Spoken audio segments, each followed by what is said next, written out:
नौसेना बहुत घबराई हुई है। चीन की नौसेना बहुत ज्यादा खौफ में है। दुनिया की सबसे बड़ी नेवल पावर होने के बावजूद इस वक्त का डर समंदर में बहुत गहराई तक नजर आ रहा है।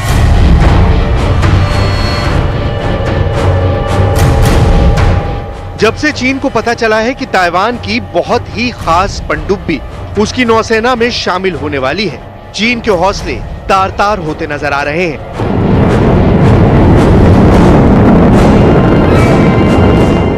350 से ज्यादा जंगी जहाजों वाली ये ताकत इस वक्त ताइवान की पनडुब्बी का शिकार करने की लगातार प्रैक्टिस कर रही है।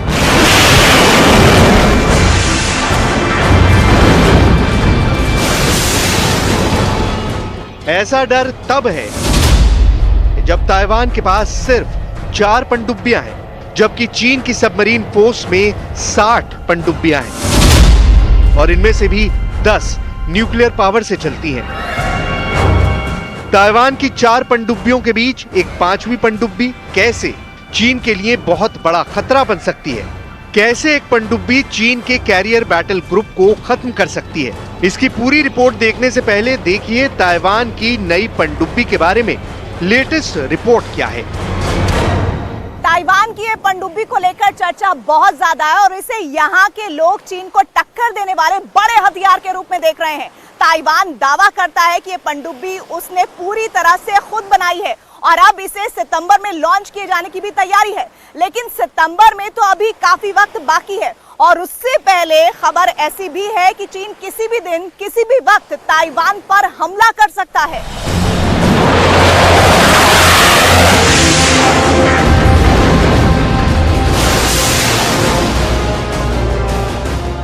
अभी तक पनडुब्बी का स्टेटस बहुत खुफिया रखा गया है क्योंकि चीन भी इसकी खूबियों के बारे में जानने के लिए बहुत ज्यादा बेताब है। लेकिन उसको खतरा तो ताइवान की 4 पनडुब्बियों से भी है। ताइवान के पास अभी 4 पनडुब्बियों में से एक है SS-791 हाई शी, जिसे समुद्री शेर भी कहा जाता है। दूसरी है SS-792 हाई पाओ। ये दोनों सेकेंड वर्ल्ड वॉर की पनडुब्बियां हैं जो ताइवान को 1970 के दशक में मिली थी। ये पनडुब्बियां 80 साल पुरानी हैं, लेकिन अब भी ऐसी घातक हैं कि चीन के जंगी बेड़ों पर घातक वार कर सकती हैं। दोनों को हाल में अपग्रेड किया गया है और ये दोनों युद्ध के लिए तैयार हैं। 我们与多兵种联合构建海空一体反潜作战体系，充分发挥多平台协同作战效能，使所的广度、深度、精度得到有效加强。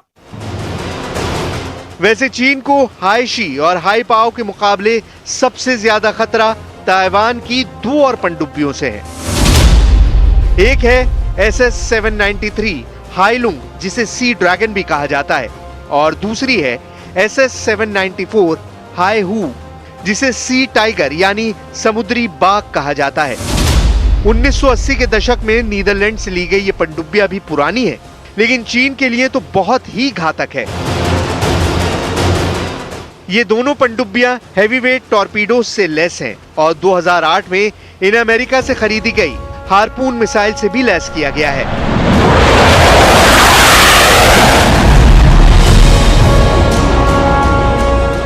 इनके लिए 2017 में MK-48 टॉर्पीडोज भी खरीदे गए थे। यानी चीन को इन्हें बहुत ज्यादा गंभीरता से लेना होगा, नहीं तो युद्ध के हालात में उनके कैरियर बैटल ग्रुप डूबने की कगार पर पहुंच सकते हैं।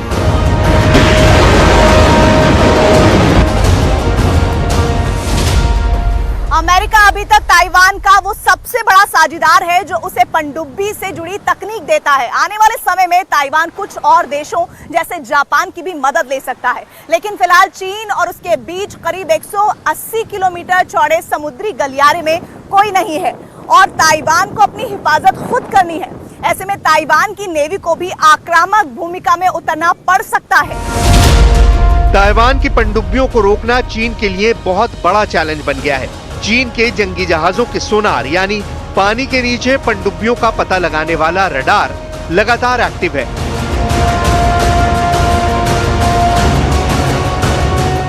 और ताइवान के आसपास गश्त लगा रहा है। चीन की एंटी सबमरीन वॉरफेयर वाले विमान लगातार ताइवान के आसपास उड़ान भर रहे हैं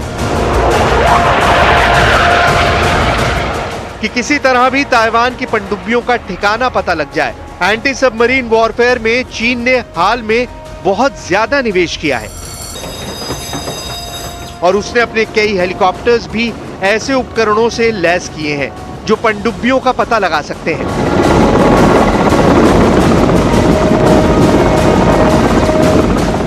ये खास तैयारी सिर्फ और सिर्फ ताइवान पर हमले को लेकर है ताकि वो ताइवान स्ट्रेट जैसे वॉर जोन में फेल ना हो।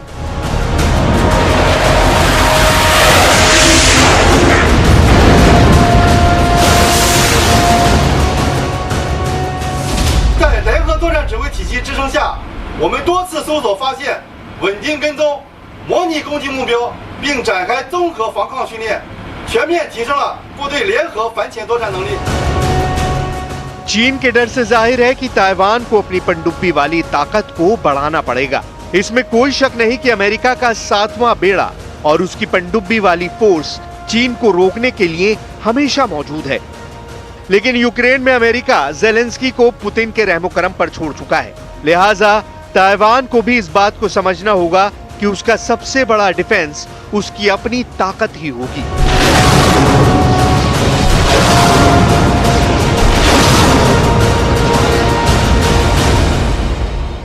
ताइवान के पास पनडुब्बियों का बहुत छोटा बेड़ा है, लेकिन ये चीन को जवाब देने की ताकत रखता है क्योंकि एक टॉर्पीडो भी बड़े से बड़े जहाज को डुबोने की ताकत रखता है। इसलिए चीन भी ताइवान की छुपी हुई ताकत को लेकर फिक्रमंद है।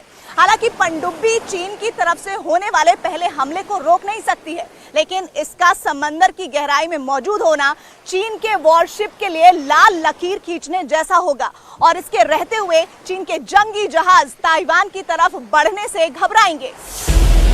जुलाई के महीने में ताइवान ने अपनी नौसेना का बहुत बड़ा युद्ध अभ्यास किया था और इसे देखने के लिए ताइवान की राष्ट्रपति भी एक वॉरशिप पर आई थी।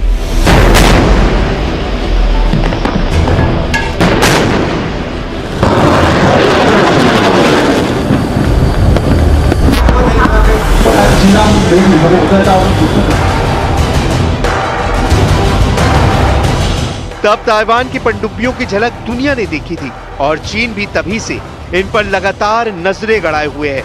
देखा जाए तो इस वक्त ताइवान और चीन ही नहीं बल्कि अमेरिका की पनडुब्बियां भी ताइवान स्ट्रेट के गहरे पानी में लगातार गश्त लगा रही होंगी और एक दूसरे की टोह लेने की पूरी कोशिश में लगी होंगी। इस बात पर किसी को भी शक नहीं होना चाहिए। पानी के अंदर छुपा हुआ ये वो हथियार होता है जिसके बारे में दुश्मन को हमले से पहले पता तक नहीं चलता।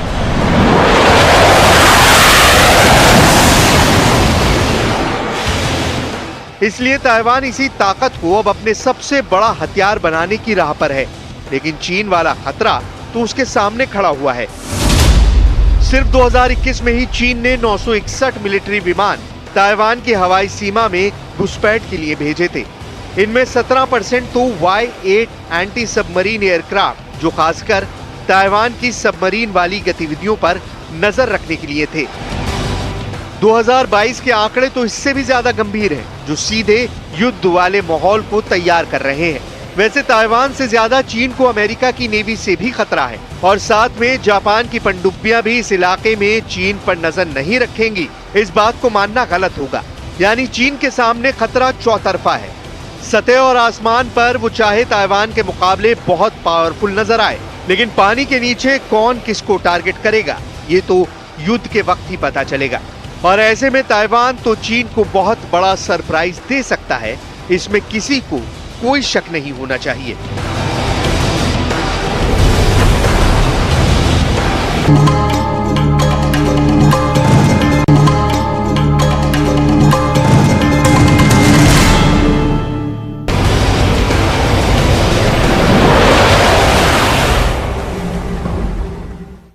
अब देखिए वो और कौन से वेपन सिस्टम हैं जो ताइवान को अमेरिका से मिल सकते हैं या जो ताइवान ने पिछले कुछ महीनों में खुद तैयार किए हैं ताकि उसका हाल यूक्रेन की तरह ना हो और चीन ताइवान पर हमला करने से पहले 10 बार सोचे, क्योंकि अगर ताइवान ने जवाब दिया और चीन उसका मुकाबला शुरुआत में नहीं कर पाया तो शी जिनपिंग के हमलावर वाले ख्वाब पहली स्ट्राइक की नाकामी के साथ ही चकनाचूर हो सकते हैं।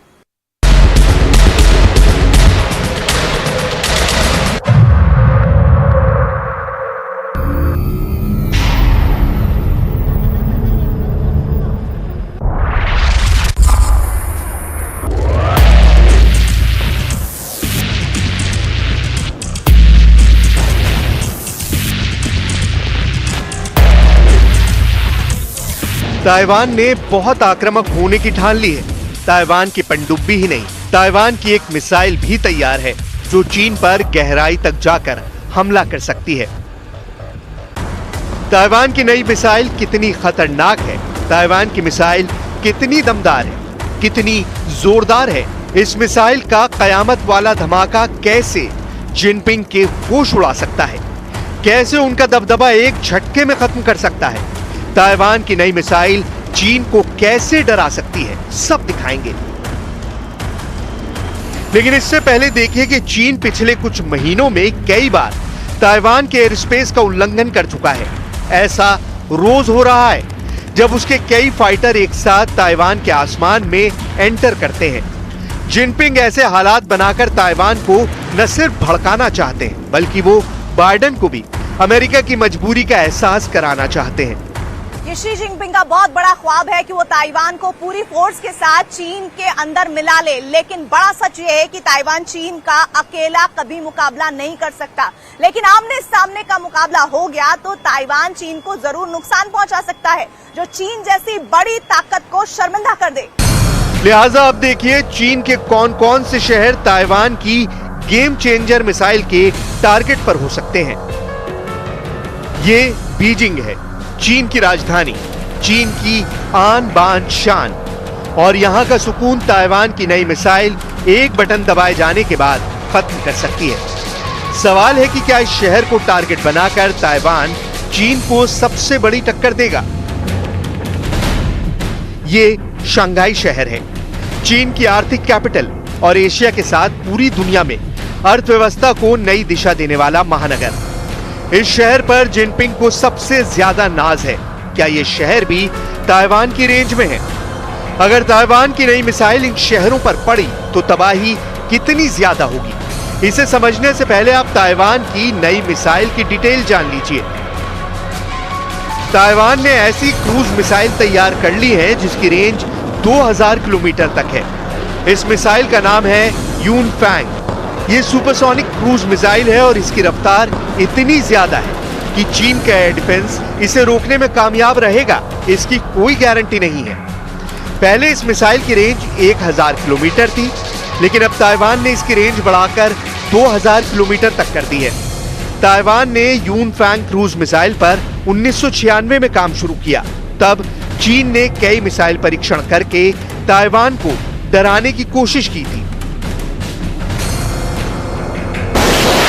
चीन को लेकर ताइवान एकदम से ऐसा आक्रामक क्यों हुआ, इसे भी समझने की जरूरत है, क्योंकि चीन की दबाव और धमकाने वाली नीति के बावजूद ताइवान अपने डिफेंस की बात जरूर करता है, लेकिन ऐसा तेवर कि वो चीन की राजधानी पर हमला कर देगा, ताइवान का ऐसा जोश नहीं देखा गया है। इसलिए अब इस मिसाइल की रेंज देखिए जिसने ताइवान के अंदर जोश भर दिया है। अगर 2000 किलोमीटर रेंज वाली इस मिसाइल को ताइवान से लॉन्च किया गया तो ये बीजिंग तक हमला कर पाएगी, जो इससे 1850 किलोमीटर दूर है। इसी तरह चीन की आर्थिक राजधानी शंघाई, जो 835 किलोमीटर दूर है, वो भी इसकी रेंज में होगी। चीन का वुहान शहर, जहां से कोरोना वायरस निकला, चीन के इस बड़े शहर की ताइवान से दूरी 1000 किलोमीटर है। चेंगडू, जहां चीन का मिलिट्री इंडस्ट्रियल कॉम्प्लेक्स है, 1830 किलोमीटर की दूरी पर वो भी ताइवान की जद में होगा। और चीन का एक और बड़ा शहर ग्वांजू, जो पहले ही 780 किलोमीटर पर ताइवान का करीबी टारगेट था। ये ताइवान की सीक्रेट मिसाइल है जिसका डर चीन को भी सता रहा है। यही वजह है कि चीन के रक्षा मंत्री तक अपनी परमाणु ताकत का जिक्र कर चुके हैं। कुल मिलाकर अपनी खतरनाक परमाणु मिसाइल और अपने एटम बम पर पहली बार चीन इतना खुलकर बोल रहा है।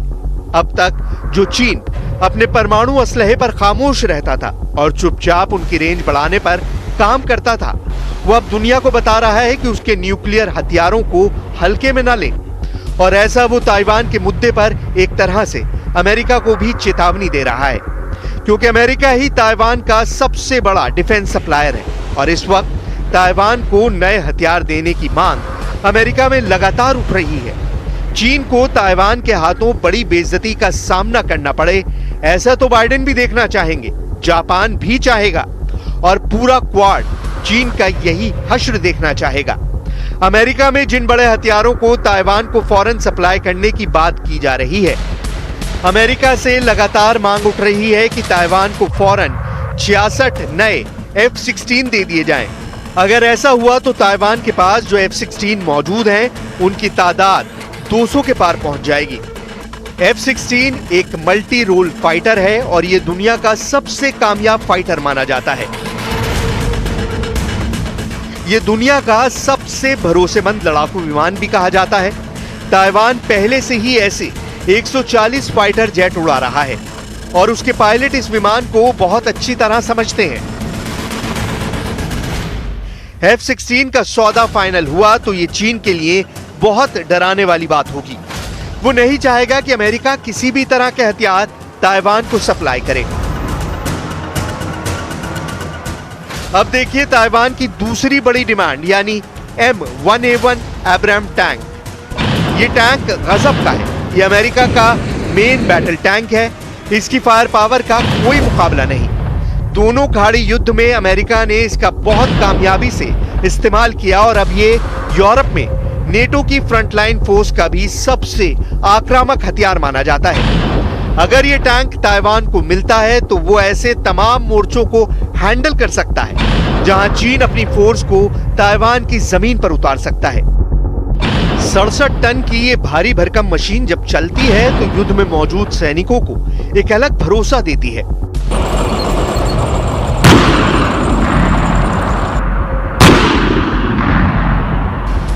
अमेरिका का ये टैंक 120 मिलीमीटर की गन से लैस है। इस टैंक में 42 गोले रखे जा सकते हैं।